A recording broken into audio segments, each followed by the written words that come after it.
Waiting for the Mahatma by R.K. Narayan. Characters, Summary, Analysis. Hello and welcome to the discourse. Waiting for the Mahatma is a novel by R.K. Narayan that was published in 1955. The novel is set in the fictional town of Malgudi. The story begins during the late 1930s and culminates in independent India on the day that Mahatma Gandhi was assassinated in 1948. In Waiting for the Mahatma, Narayan presented a fictional story with Mahatma Gandhi as a character. Obviously, the whole story revolves around Mahatma Gandhi and depicts that while Gandhi is leading a huge movement, most of the common Indians hardly comprehend his vision. Yet they are attached to his movement for their own narrow ends.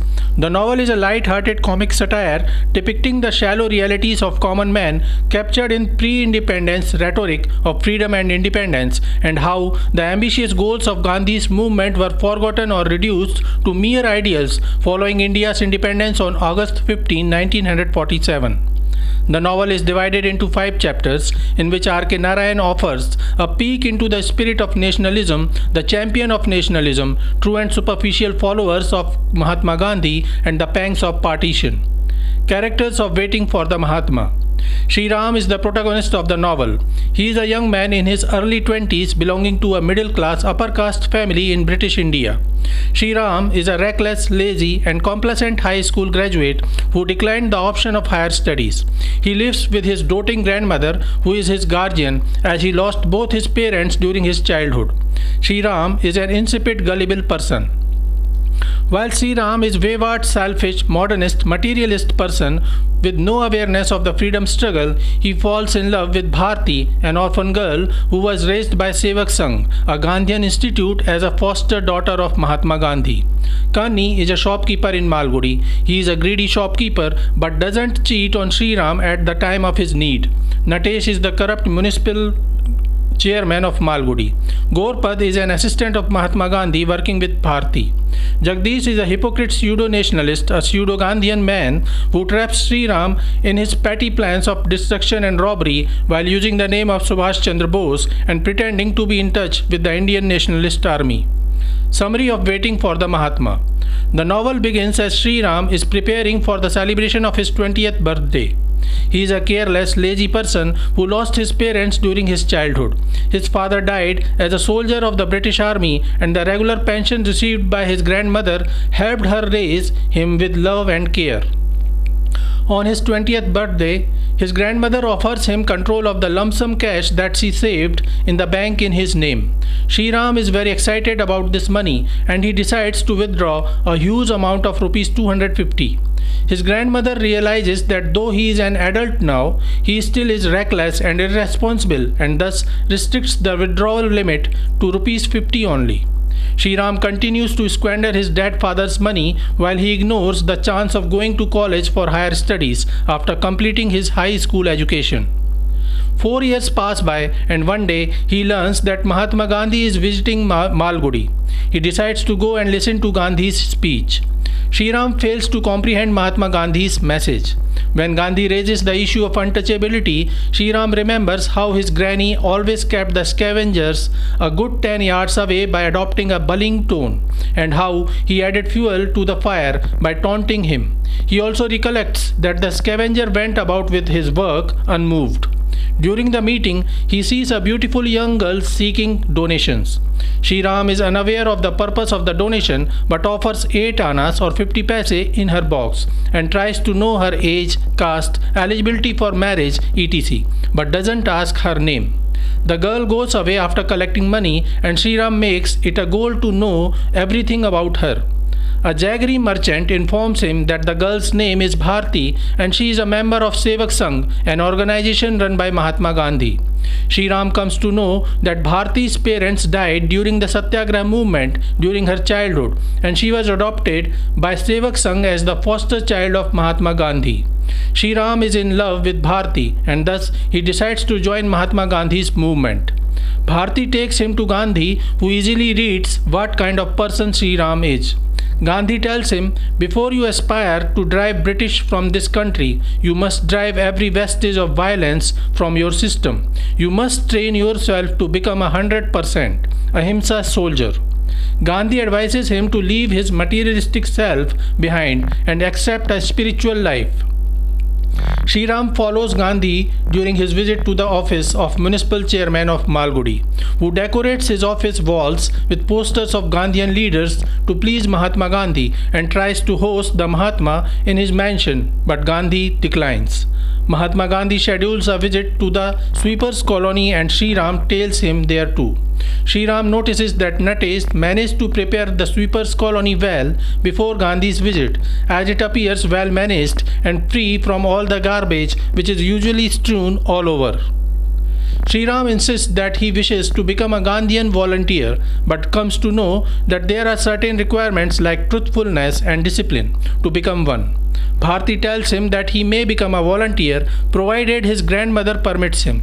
Sri Ram goes home and discusses his meeting with Mahatma Gandhi with his grandmother, who is not in favor of the freedom movement and Mahatma's doctrine of ahimsa. Sri Ram realizes that he won't get permission and thus he decides to leave home without informing his grandmother. He leaves behind a note of farewell and goes to Gandhiji's camp.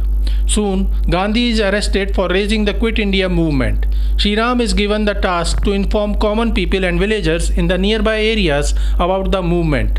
Sri Ram must paint the words Quit India on every possible surface across all the villages around Malgudi.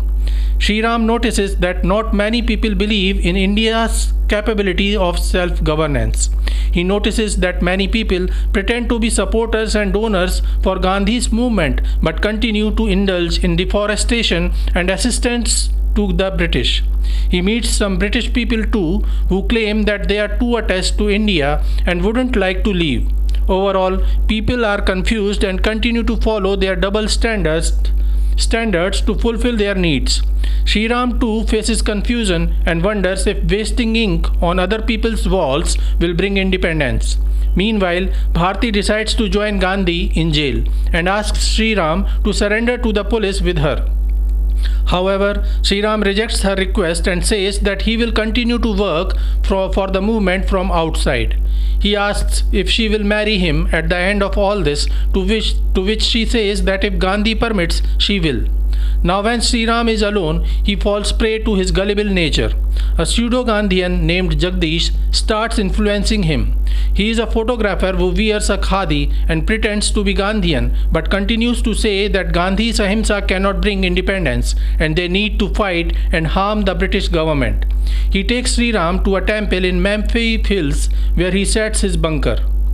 Jagdish manages a secret radio and pretends to be in contact with Netaji's Azad Hind Fauj. Sri Ram becomes a robotic slave of Jagdish and follows each of his whims. He engages Sri Ram in setting fire to the records of a few law courts, derailing a couple of trains and paralyzing the work in some schools and colleges. He even teaches Sri Ram how to make a crude bomb.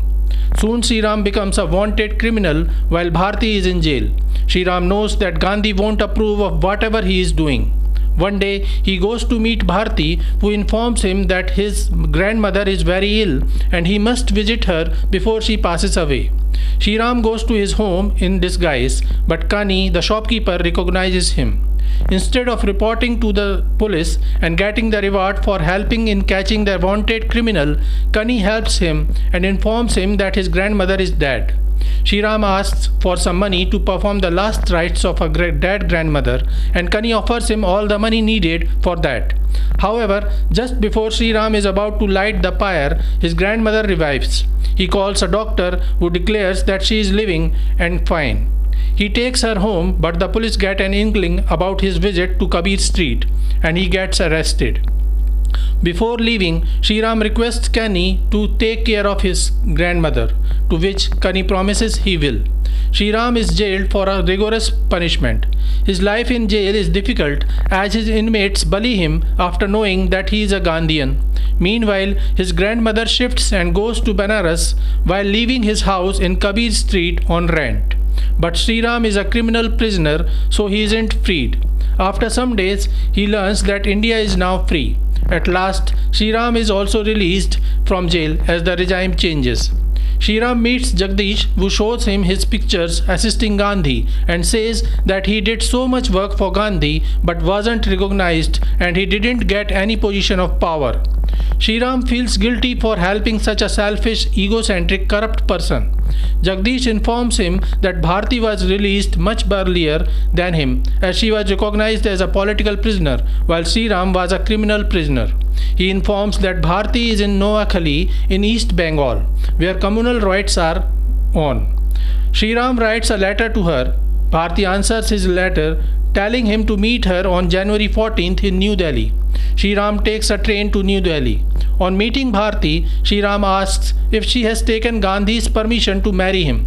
Bharti informs that she didn't get a chance to talk about it because she and Gandhi were very busy, first with the independence movement and then with the sudden break of violence among Hindus and Muslims that resulted in the partition of the nation. At last, she asks Gandhi's permission for her marriage to Shriram and Gandhi consents to their marriage. Gandhi says that the next day is very auspicious for their marriage and tells them to marry on the very next day and offers to officiate and also give the bride away. After some thinking, he says that he may not be able to attend their marriage, but even if he fails to attend, they must marry on the same day. The night before they plan to wed, Gandhi is shot and assassinated. This is it for today. We will keep discussing the history of Indian English literature. Please stay connected with the discourse. Thanks and regards.